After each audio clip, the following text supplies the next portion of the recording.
Ya. Kayaknya seolah si alih-alih agak mengarah ke positif buat mohon.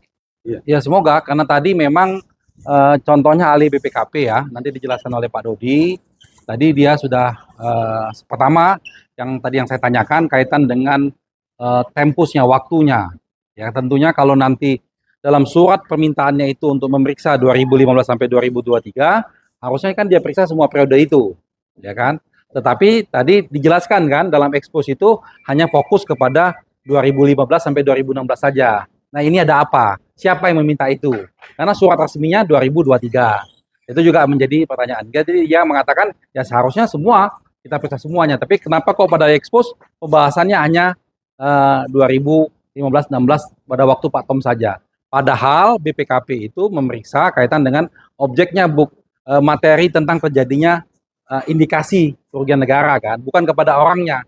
Nah, ini ditarget dulu orangnya, lalu dicarikan kesalahannya, bukan begitu, kan begitu, ya. Nah, kaitan dengan yang tadi yang terakhir adalah tadi yang disampaikan oleh rekan saya Pak Zaid, kami sudah memasukkan surat ke Kementerian Riset dan Teknologi, kami sudah memasukkan surat ke Rektor Unair dan Rektor Unsud untuk kaitan dengan tadi yang peristiwa yang siang tadi terjadi, ya kita laporkan semua. Dan sekarang ini kami lagi memproses untuk membuat laporan juga ke kepolisian di Polda Metro Jaya. Karena peristiwa ini adalah peristiwa yang menurut kami sangat penting, karena ini adalah pengadilan, kita harapkan pengadilan kita semakin lama semakin baik, dan ahli-ahli yang dihadirkan itu betul-betul ahli yang berintegritas. Ya, bagaimana seorang ahli bisa dikatakan berintegritas kalau dia melakukan plagiat, ya, plagiarisme, dan sehingga membuat menjadi kesaksiannya menjadi tidak mempunyai nilai, gitu loh. Makanya tadi hakim membalikkan semua keterangan tertulisnya, jadi tidak mempunyai nilai keterangan ahli yang pertama tadi tentang pidana dan acara pidana tadi. Kaitan dengan yang BPKB, Pak Dodi silakan. Ya, ya jadi sebelumnya memang tadi ada keterangan dari ahli administrasi negara yang diajukan oleh jaksa. Jadi sudah secara gamblang dijelaskan bahwa tindakan-tindakan yang dilakukan oleh menteri di dalam membuat keputusan-keputusan itu masuk dalam ruang lingkup administrasi negara. Dan kemudian dilakukan penilaian oleh aparatur ya, pengawasan internal.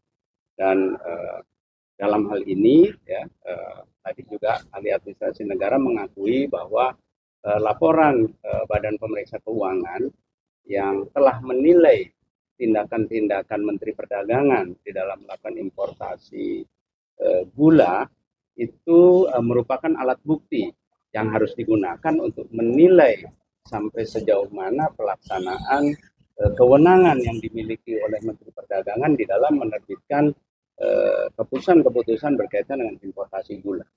Nah, jadi ini sudah memberikan suatu penjelasan yang terang ya, bahwa menteri dalam jabatannya ya harus diperiksa di dalam konteks administrasi negara. Bahkan tadi dijelaskan kalau dari hasil pemeriksaan tadi memang terdapat kerugian negara, maka diberikan kesempatan dinilai dulu ya yang bersalah ini apakah kebijakan institusional ataukah memang secara pribadi. Nah, kalau kemudian kesalahan itu institusional, maka yang wajib mengembalikan kerugian negara, pemulihan kerugian negara itu adalah institusinya. Baru apabila memang menterinya yang salah, baru menterinya. Nah, jadi pelaksanaan penilaian itu masuk dalam ruang lingkup administrasi negara terlebih dahulu. Kecuali memang ditemukan hal-hal yang lain ya, misalnya seperti menterinya kena OTT gitu ya, itu lain ceritanya. Tetapi berkaitan dengan pelaksanaan kebijakan ya, pelaksanaan program untuk mengantisipasi keadaan yang konkret, itu ruang lingkupnya administrasi negara. Nah, begitu juga ahli BPKP tadi, ahli BPK, ahli audit sudah memberikan penjelasan bahwa audit itu ada audit general, ada audit khusus. Nah, BPK sudah melakukan audit terhadap ya, pelaksanaan tata niaga impor gula, di mana itu menjadi perkara akuo dalam hal ini. Sudah ada auditnya. Nah, tetapi ini tidak jadi bahan bukti dari penyidik dalam menetapkan Pak Tom Lembong sebagai tersangka. Nah, tadi juga ahli BPKP menyatakan bahwa bukti-bukti yang dipakai itu harus relevan antara apa sebab dan akibat.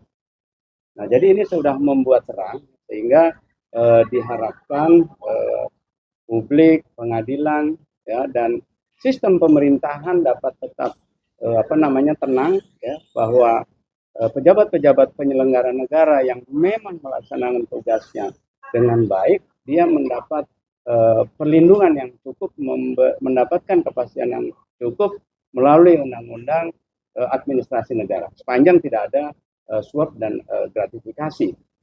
Terima Ya, kasih. ditambahan tadi pasal yang tadi.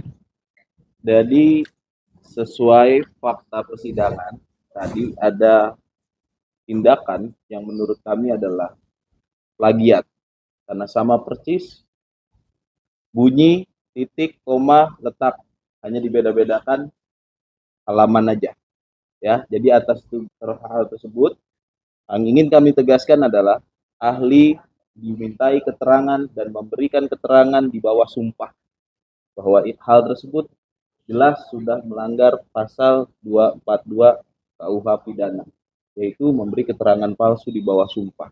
Dugaan ini seperti yang sudah disampaikan tadi pimpinan kami Pak Ari Yusuf Amir, segera kita laporkan proses di Polda Metro Jaya. Di sisi lain, pelanggaran peraturan Permendristek Dikti itu melarang secara tegas, dan untuk itu tindakan plagiat ini sudah kami kirimkan surat segera sore ini langsung ke universitas masing-masing dan ke dekan fakultasnya masing-masing. Mudah-mudahan tindakan ini atau fakta ini menjadi pembelajaran kepada aparat penegak hukum dan juga ahli khususnya. Mohon untuk tidak sembarangan, untuk tidak berbuat yang sangat tidak etis dalam dunia akademis. Ini hal yang sangat tidak baik. Jadi sanksi dari majelis hakim juga sudah sangat tegas, keterangannya tidak dapat diterima. Demikian. Cukup. Senin. Senin kesimpulan. Senin jam 10 kesimpulan. Ya. Nanti Selasanya putusan. Oke, makasih. Ya, begitulah.